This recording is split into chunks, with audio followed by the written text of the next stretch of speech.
안녕하세요. 행복 주는 부동산 행주부TV의 장재욱입니다.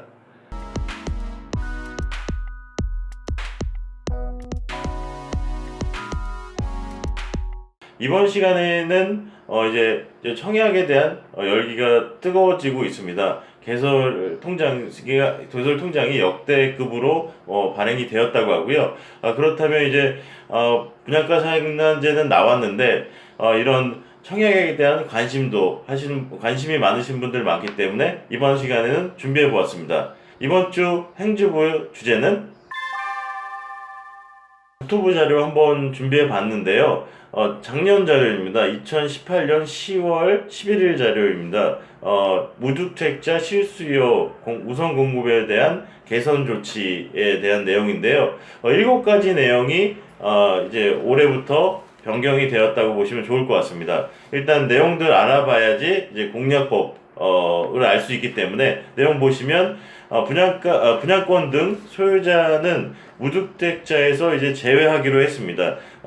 이전에는 이제 소유권 등기를 하면 주택수로 유주택자로 봤는데 이제 공급계약에 당첨이 되거나 계약 체결할 경우 또한 입주권은 매매장을 완납하는 경우에는 주택을 소유한 것으로 본다는 내용으로 바뀌었고요. 두 번째로 보시면 두 번째는 추첨제 공급 시 무주택자 우선 공급에 대한 내용으로 바뀌었습니다. 지금 도표를 잠깐 보시면 85제곱미터 이하, 85제곱미터 초과하는 경우로 나눠볼 수가 있는데요. 가점제가 이제 청약과열지구로 보시면 좋을 것 같습니다. 많은 지역이 청약과열지구이기 때문에 70%는 이제 무주택자라는 가점제로 실시를 하고 25%에 한해서만 추천제를 할 수가 있습니다. 그래서 1주택자도 일단 추천제를 통해서는 할 수가 있다는 걸 보여지나 확률은 굉장히 낮아졌다고 보시면 좋을 것 같습니다. 또한 그 1주택자가 입주를 당첨이 됐을 경우에는 입주 가능일로부터 한 6개월 이내에 기존 주택을 처분을 완료해야 됩니다. 이러지 않은 경우에는 공급이 취소될 뿐더러 과태료라든지 벌금이라든지 이런 부분들이 행정 조치가 있기 때문에 눈여겨 보셔야 될 것 같습니다.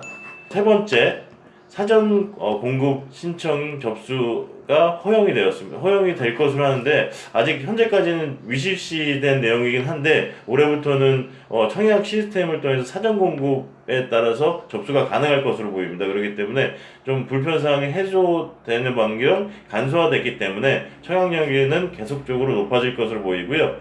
그리고 또 다른 특징 하나가 이제 세대원의 배우자에게도 청약 자격 부여가 되었습니다. 그렇기 때문에 기존에는 세대원인 배우자는 신청할 수 없었으나 이제 배우자도 포함이 되기 때문에 청약자 수가 좀 더 늘어날 것으로 확대될 것으로 보이고요. 이제 신혼부부 특별공급에서는 주택 처분 기간에서 봤을 때 주택을 전에 소유한 적이 있거나 보유를 한 적이 있는 경우에는 이런 그 특별공급 대상에서는 제외한다고 보시기 때문에 철저하게 이제 무주택자를 기준으로 해서 이제 개편이 되었다고 보시면 좋을 것 같습니다. 다음 슬라이드 한번 보겠는데요. 다음 슬라이드는 주택 소유에 대한 직계 존속, 부양가석 가점제를 제외한다는 내용입니다. 부양가족에 대한 가점제를 점수를 많이 부여했었는데요. 자가에 살면서 부모를 봉양하는 그런 부분들에 한해서 했었는데 이제 금수저가 이제 청약에 당첨되거나 이런 부분들이 있어서 부양가족 가점제는 제외하도록 하였습니다. 그리고 마지막으로 보시자면 이제 이거는 별다른 사항은 아닌데 이제 공급계약서상에서는 이제 전매제한 사항을 표시해서 이제 강조를 하는 부분들이 확대되었다고 보시면 좋을 것 같습니다. 이날에 대한 시행 공표는 11월 말부터이기 때문에 올해부터 이제 적용이 된다고 보시면 좋을 것 같습니다. 주택 청약 저축에 대한 설명입니다. 주택 종합 저축 이제 그 민간하고 이제 국영을 다 청약할 수 있는 통장인데요. 통장에 대한 예치금을 보시자면 서울 지역 같은 경우에는 85제곱미터 이하는 300만 원, 또한 이제 102제곱미터 이하는 600만 원, 이제 135 이하는 1000만 원으로 예치금을 해놓으셔야 될 것 같고요. 이제 가점자의 점수당 기준표를 산정하자면 무주택 기간에 따라서 2점에서 또 32점까지 가점 현황이 있다는 걸 보시면 좋을 것 같고요. 분양가족 수에 따라서 또 5점에서 35점까지, 또한 입주자 저축 가입 기간에 따라서 1점에서 17점까지 부여를 하기 때문에 84점이 만점입니다. 이 안에서 자기 점수가 얼마큼 되는지 한 번 더 확인해 보시는 기회가 됐으면 좋겠습니다. 이제 그렇다면 이제 전매 제한이 앞두고 있는데, 이제 서울의 수도권에 대한 청약 시장에 대한 분양 예정 정지를 한번 알아보도록 하겠습니다.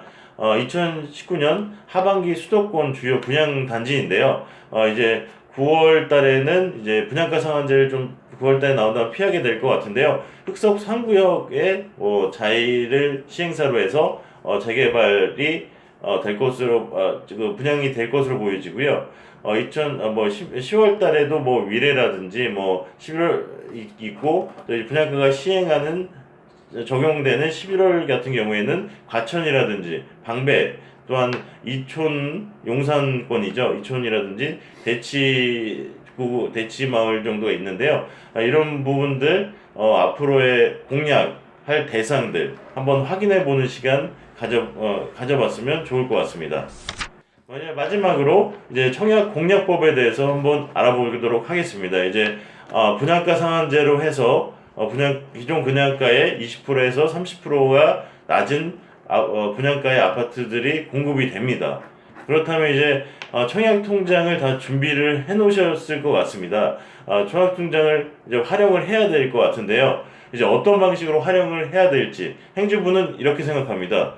낮은 분양가가 있는 지역에 지속적으로 청약이 과열 양상 열기를 띨 것으로 보여지고 굉장히 많은 관심도가 높아질 것 같고 역대급으로 청약률도 나올 것 같습니다. 그렇다면 이제 가점제가 낮은 이런 그 청약자분들이 계실 텐데요. 이런 분들 같은 경우에는 이제 낮은 분양가이기 때문에 이제 상대적으로 굉장히 낮다고 보시면, 분양가가 낮기 때문에 수도권을 포커스로 보셔야 될 것 같고요. 일단 그 지역에서 조금 청약률이 떨어질 것 같은 지역에도 비인기 지역이죠. 이 지역도 한번 눈여겨 보시면 좋을 것 같습니다. 또한 그 청약 점수가 고만고만해, 이런 경우에는 이제 보유 자금이 일정 부분이 된다면 중대형 평형수를 공략하는 것도 좀 설정을 눈여겨 보셨으면 좋을 것 같습니다. 중대형 평형수 같은 경우에는 이제 추첨제에 대한 퍼센트 비율이 높습니다. 그렇기 때문에 주택을 가지는 분들도 이제 추첨에 대한 확률이 높기 때문에 이런 중대형 평에 대한 공략 한번 눈여겨 보시면 좋을 것 같습니다. 지금까지 행주부 TV에서 청약시장 과열 양상에 대한 대처법 같이 알아보는 시간 가졌고요. 시청자 여러분, 문의사항이 또 있으시다면 언제든지 행주부로 연락 주시면 저희 행주부가 같이 고민해드리고 상담해드리는 시간 갖도록 하겠습니다. 지금까지 행주부의 깨알정보였습니다. 여러분, 좋아요와 구독하면 행복해집니다. 여러분, 좋아요와 행복하면 여러분, 좋아요와 구독하면 왜 텀을 들여. 좋아요와 구독하면. 알았어.